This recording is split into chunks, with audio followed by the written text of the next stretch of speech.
ഉരുൾപൊട്ടൽ ദുരന്തമുണ്ടായ വയനാട് ചൂരൽമലയിലും മുണ്ടക്കയിലും കാണാതായവർക്ക് വേണ്ടിയുള്ള തെരച്ചിൽ 16ാം ദിവസവും തുടരുകയാണ്.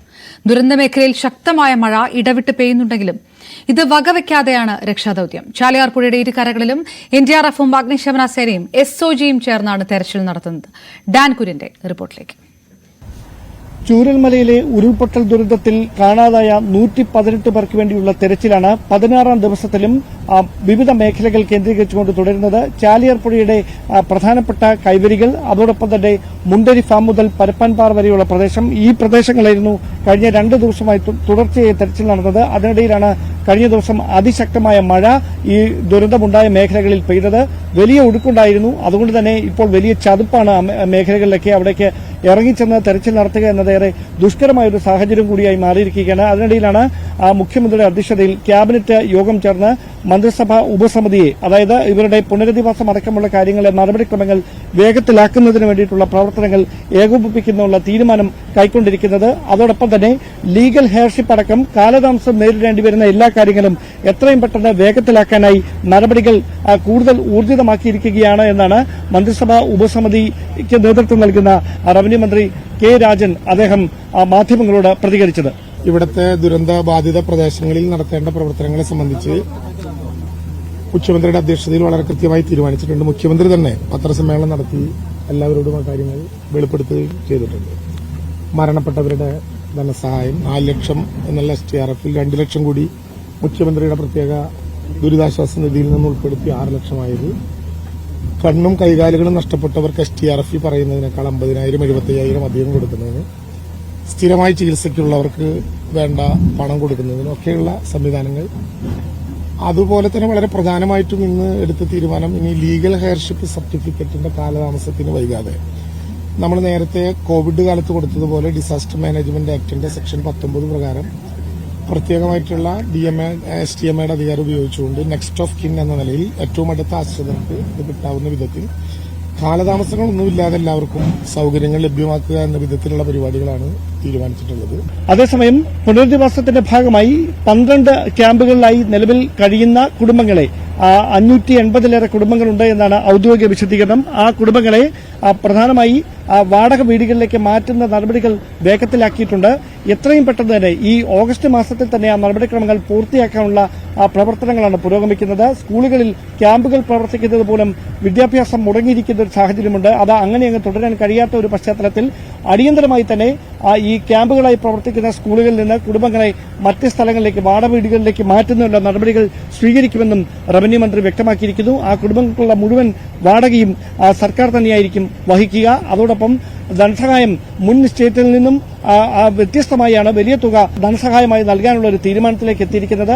ആരുമില്ലാതെ ഒറ്റപ്പെട്ടു പോയ കുഞ്ഞുങ്ങളുടെ സംരക്ഷണത്തിന്റെ കാര്യത്തിൽ സർക്കാർ പ്രത്യേക തീരുമാനമെടുക്കുമെന്നും അദ്ദേഹം വ്യക്തമാക്കിയിട്ടുണ്ട്. നിലവിലെ സാഹചര്യത്തിൽ പ്രതികൂലമായ കാലാവസ്ഥ തുടരുന്നുണ്ടെങ്കിലും വരുന്ന ദിവസങ്ങളിലും തെരച്ചിൽ അങ്ങനെ തന്നെ തുടരും. ദുഷ്കരമായ മേഖലകളിൽ സൂചിപ്പാറ, കാന്തൻപാറ വനമേഖലകൾ, അതോടൊപ്പം തന്നെ ചാലിയാറിന്റെ കൈവരികൾ, ഇവിടെയൊക്കെ പ്രത്യേക വൈദഗ്ധ്യം നേടിയ NDRF-ന്റെയും അതോടൊപ്പം സ്പെഷ്യൽ ഓപ്പറേഷൻസ് ഗ്രൂപ്പിന്റെയും പോലീസിന്റെയും അഗ്നിശമന സേനയുടെയും ഉദ്യോഗസ്ഥരുടെ നേതൃത്വത്തിലായിരിക്കും വരും ദിവസങ്ങളിലും തെരച്ചിൽ തുടരുക. അതോടൊപ്പം ഈ ഒരു തരത്തിലും തിരിച്ചറിയാനാകാത്ത മൃതദേഹ ഭാഗങ്ങളുടെ DNA ടെസ്റ്റുകൾ അത് ഒരു വശത്ത് പുരോഗമിക്കുന്നുണ്ട്. സ്വാഭാവികമായി ഈ കാണാതായ 118 പേരിൽ 3 ബീഹാർ സ്വദേശികളുണ്ട്. അവരുടെ ബന്ധുക്കൾ 20-ാം തീയതിക്ക് ശേഷം മാത്രമേ വയനാട്ടിലേക്ക് എത്തുകയുള്ളൂ. അവരുടെ രക്തസാമ്പിളുകൾ കൂടി ശേഖരിച്ചതിന് ശേഷമായിരിക്കും ഈ ഇതിനോടകം തിരിച്ചറിഞ്ഞിരിക്കുന്ന DNA ഫലങ്ങളുമായി അത് ഒത്തുനോക്കുക. ആ ഒരു പശ്ചാത്തലത്തിൽ പ്രതികൂലമായ കാലാവസ്ഥയ്ക്കിടയിലും കാണാതായവർക്ക് വേണ്ടിയുള്ള രക്ഷാദൌത്യം വരും ദിവസങ്ങളിലും തുടരാനുള്ള തീരുമാനത്തിലാണ് റവന്യൂ വകുപ്പും ജില്ലാ ഭരണകൂടവും. ഉരുൾപൊട്ടൽ ദുരന്തമുണ്ടായ വയനാട് ചൂരൽമലയിലും മുണ്ടക്കയിലും കാണാതായവർക്ക് വേണ്ടിയുള്ള ഇന്നത്തെ തെരച്ചിൽ അവസാനിപ്പിച്ചു. മേഖലയിൽ മഴ ശക്തമാണ്. ചാലിയാർ പുഴയുടെ ഇരുകരകളിലും NDRF-ഉം അഗ്നിശമന സേനയും SOGയും ചേർന്നാണ് തെരച്ചിൽ നടത്തിയത്.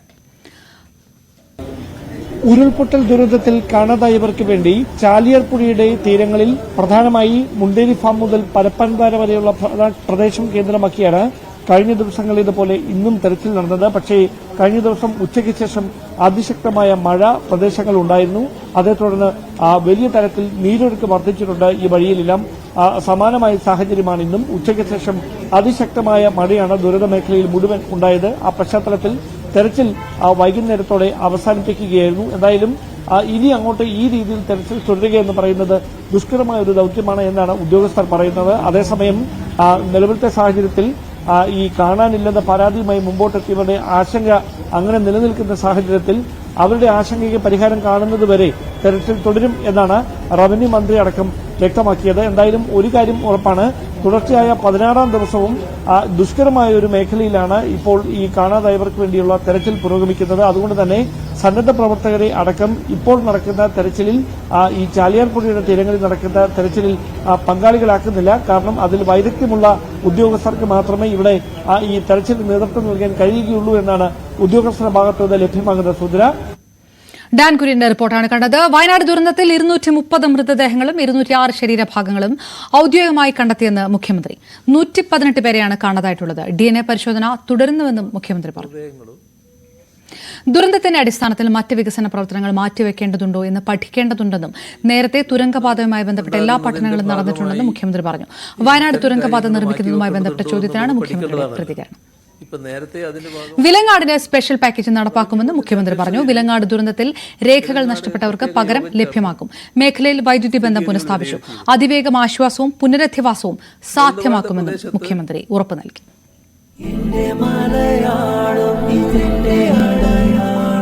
ഇതിന്റെ മലയാളം എന്നുയിരിന്റെ താളം തോളോടു തോൾ ചേരും മലയാളമേ നെഞ്ചം നിറയ്ക്കുന്ന അഭിമാനമേ കൂടപ്പിറപ്പെന്ന വരദാനമേ ഉലകെങ്ങും പുകഴ് പെറ്റ ഒരു നാമമേ അവരന്റെ ഉയിരിനെ ദൈവമായി കാക്കുന്ന ഒരു മതൻ മണ്ണിന്റെ മലയാളമേ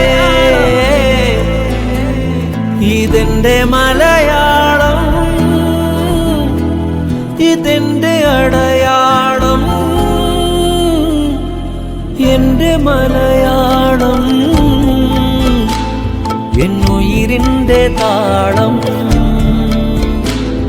ഇതെന്റെ മലയാളം എന്റെ അടയാളം എന്നുയിരിന്റെ താളം ഇതെന്റെ മലയാളം താങ്ങായി മാറും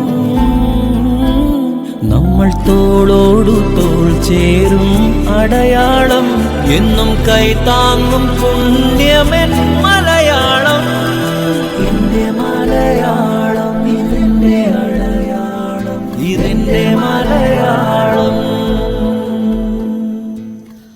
സംസ്ഥാനത്ത് മഴ കനക്കും.